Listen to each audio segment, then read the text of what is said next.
Good day to you. Please introduce yourself. Good day, sir. I'm Virginia Corpus, 44 years old, single. I live at Barangay Rangay, Maguilan, Isabela, Philippines. I have one sister and 4 brothers. I am the eldest child of the family. I am a college graduate. I took Bachelor of Arts, major in English. Okay. Can you tell me your work experience? I work in Hong Kong as a domestic helper for 8 years. I serve a couple with 4 children ages 8, 6, 4, and 1 year old. I do cooking, cleaning, ironing, washing, marketing. My main duties is to take care of the children. Okay. In your previous employer, how would you take care of the children, especially when sick?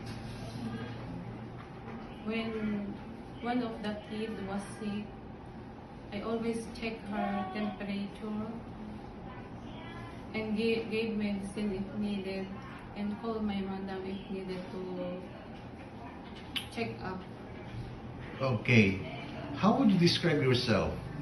I am hardworking, patient, and responsible person. Okay. Do you have any tattoo? None, sir. Do you have surgery or serious sickness before?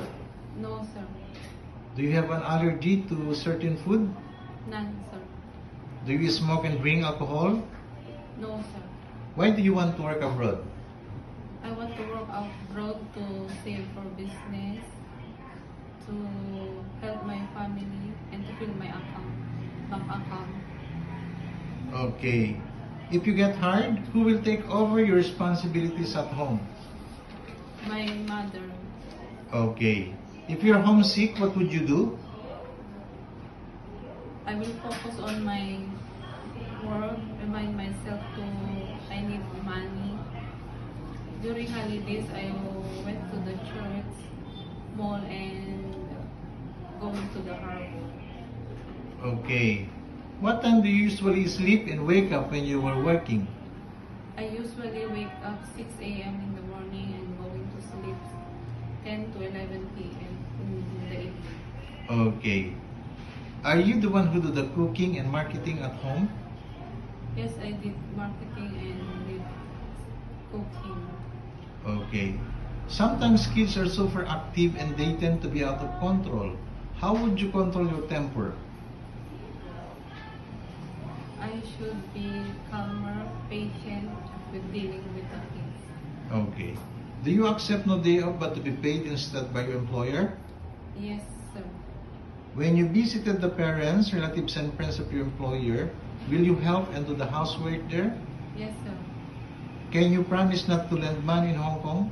Yes, sir. Are you scared of dogs and cats? Cats, no, but big dogs, yes. Okay. Are you willing to share a room with kids? Yes, sir. Do you promise not to use cell phone during working hours? Yes, sir. Do you promise to finish your contract?